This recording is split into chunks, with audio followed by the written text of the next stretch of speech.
할렐루야. 사랑하는 성도 여러분, 12월 23일 금요일 아까베 시간이 돌아왔습니다. 오늘 함께 나누실 말씀은 요한일서 3장 13절에서 24절까지 말씀입니다. 오늘 본문 말씀은 두 부분으로 나눌 수 있습니다. 먼저 13절에서 18절은 그리스도인이 형제의 사랑을 실천해야 할 근거와 방법에 대해서 이야기를 하고 있고, 19절과 24절까지는 형제 사랑이 어떻게 하나님을 향한 믿음과 연결이 되어 있는지 우리에게 알려주고 있습니다.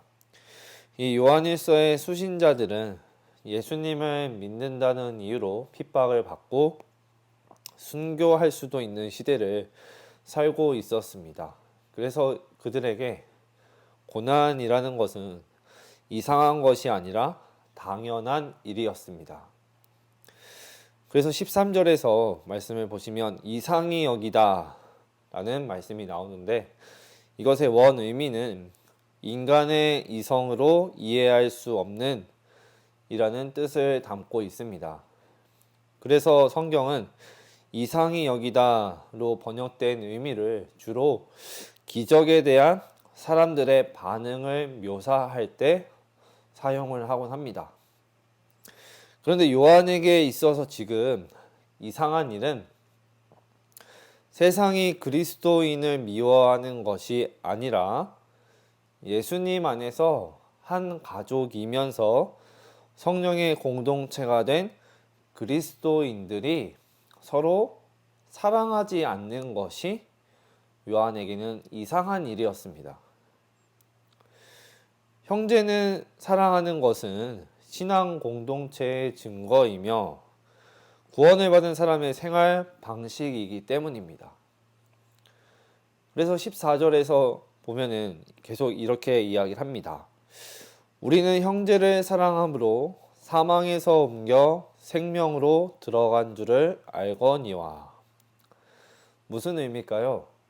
형제를 사랑하는 것이 곧 하나님을 향한 믿음의 증거라는 말씀입니다. 더 나아가서 요한은 형제를 미워하는 것은 곧 살인하는 것과 같다 표현을 합니다. 15절 말씀입니다. 그 형제를 미워하는 자마다 살인하는 자니 살인하는 자마다 영생이 그 속에 거하지 아니하는 것을 너희가 아는 바라. 아멘. 요한이 이렇게 이야기를 하고 있고, 예수님께서도 산상수훈에서 형제들에게 미련한 놈이라고 하는 사람은 살인을 한 자와 똑같은 심판을 받을 것이다 가르치셨습니다. 그래서 이 형제의 사랑은 성도가 당연히 마땅히 행해야 하는 것이다 라고 16절에서 계속 이야기를 합니다. 16절 말씀입니다.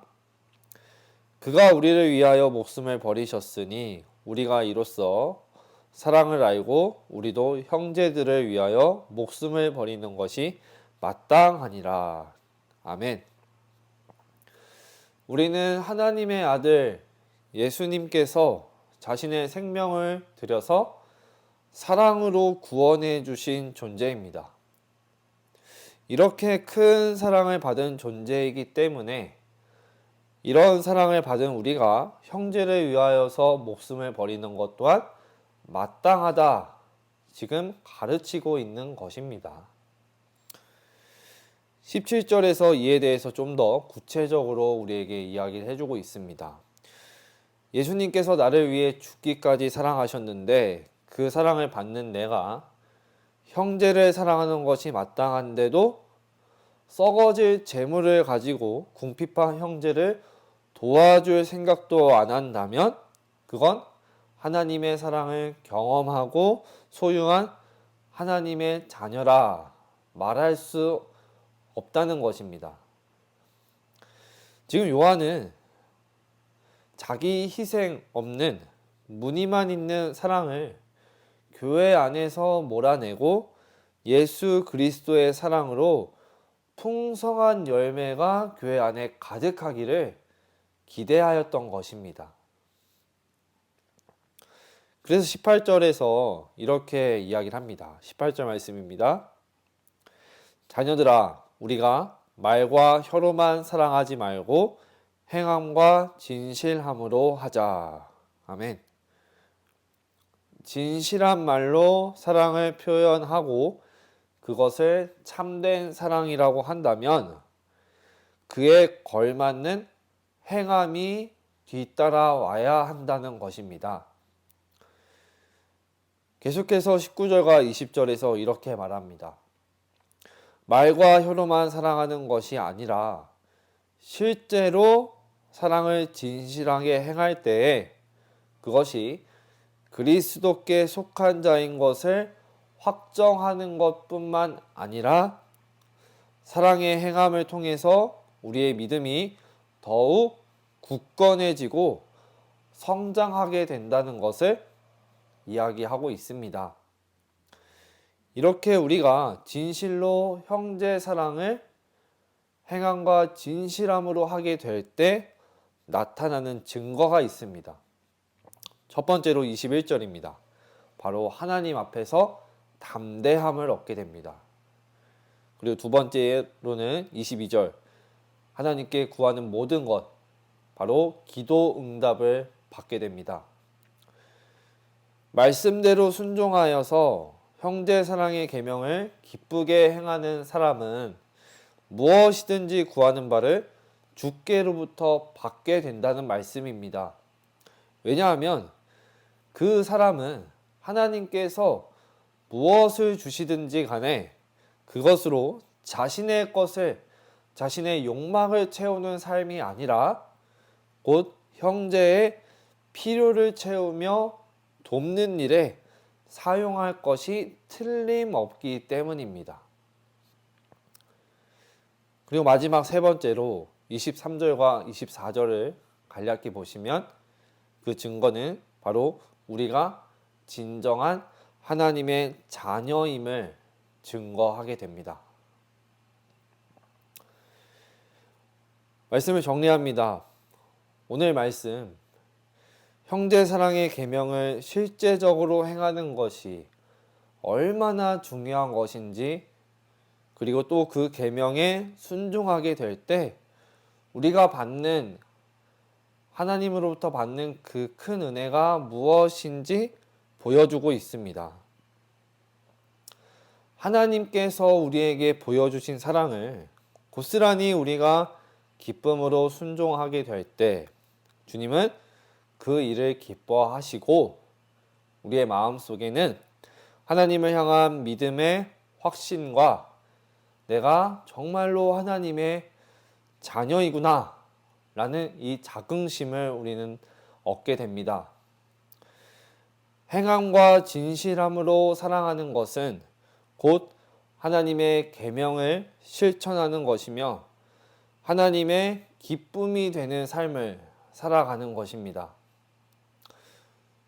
우리가 믿는 하나님이 어떤 분이신지 증거한다. 이것은 우리의 입술만이 아니라 우리의 삶으로 나타나야 될 줄 믿습니다. 사랑은 말과 혀로만 하는 것이 아니라 행함과 진실함으로 하는 것입니다. 하나님께서도 행하셨기 때문에 우리도 행해야 합니다. 하나님께서 우리를 사랑하신다 하시고 행하지 않으셨다면 우리는 구원받을 수 없었습니다.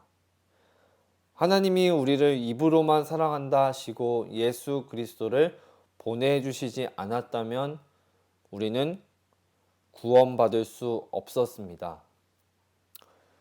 하나님께서 아들을 이 땅에 보내신 행함과 진실함이 있었기 때문에 우리는 구원받게 된 것입니다. 예수님께서도 말과 혀로만 우리를 사랑한다 하지 않으셨고 행함으로 십자가에서 죽으심으로 오늘 우리를 향한 사랑을 확증하셨습니다. 오늘 삶의 자리에서 우리를 향해 확증하신 그 예수님의 사랑에 다시 한번 붙들려서 나아가셨으면 좋겠습니다. 이 사랑으로 바로 행함과 진실함으로 형제를 사랑하는 모습이 우리의 삶 가운데 가득 나타나기를, 그리고 세상과 구별된 사랑을 흘려보내며 나아가는 우리의 귀한 삶의 발걸음이 되기를 간절히 소망합니다. 기도하겠습니다. 하나님 감사합니다. 다시 한번 예수님께서 우리에게 보여주신 그 사랑, 행함과 진실함의 사랑을 깨닫게 하시고 우리 안에 채워주시니 주님 감사합니다. 하나님, 말과 입술로만 사랑하는 자들이 아니라 오늘 하루도 주께서 주신 그 계명대로, 약속의 말씀대로 하나님께서 보여주신 그 사랑의 모습 그대로 행함과 진실함으로 내 주변 이웃들을, 형제들을 돕고 사랑하며 베풀며 나아가는 삶의 자리가 될 수 있도록 인도하여 주시옵소서. 그래야 해서 우리의 삶의 모습을 통해 하나님의 하나님 되심이 드러나며 하나님의 사랑이 가득 넘쳐나고 또 전해지는 축복의 통로가 될 수 있도록 인도하여 주시옵소서. 감사드리며 예수님의 이름으로 기도드립니다. 아멘. 사랑하는 성도 여러분, 오늘 하루도 말씀을 붙들고 승리하시길 소망합니다.